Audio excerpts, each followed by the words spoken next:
Thrissur Velappaya China ബസാറിൽ വിഷച്ചെടി ഭക്ഷിച്ച 4 പശുക്കൾ ചത്തു. വെളപ്പായ സ്വദേശി രവിയുടെ പശുക്കളാണ് ചത്തത്. വിഷാംശമുള്ള ബ്ലൂമിയ അഥവാ വേനൽ പച്ച എന്ന ചെടി കഴിച്ചതാണ് മരണത്തിനിടയാക്കിയത് എന്ന് എടക്കുളം മൃഗാശുപത്രി ഡോക്ടർ രാജി രവീന്ദ്രൻ പറഞ്ഞു. ഒരു പശു ഇന്ന് രാവിലെയോടെയും 3 പശുക്കൾ ഇന്നലെയുമാണ് ചത്തത്. ഒരു പശുവും കിടാവും അവശനിലയിൽ ചികിത്സയിൽ തുടരുകയാണ്. കഴിഞ്ഞ ദിവസം രാത്രിയോടെയാണ് വിഷാംശം ഉണ്ട് എന്നറിയാതെ പശുക്കൾക്ക് ബ്ലൂമിയ ചെടികൾ തീറ്റയായി അബദ്ധത്തിൽ നൽകിയത് എന്നാണ് കരുതപ്പെടുന്നത്.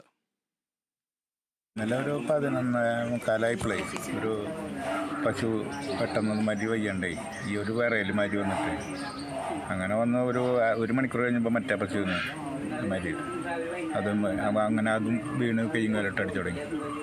ഈ 11 ചാടലിലേക്ക് ആയിട്ട് പിന്നെ ഒരു 6 മണി കഴിഞ്ഞപ്പോൾ വേറെ 3ാമത്തേന് അങ്ങനെ 3 നല്ല പോയി. പിന്നെ മറ്റേ 2 ഒപ്പം ഡോക്ടറും ചികിത്സിക്കുന്നുണ്ട് കേട്ടോ. 2-3 ഡോക്ടർമാരും മരുന്ന് കൊടുക്കുന്നൊക്കെ ഉണ്ട്.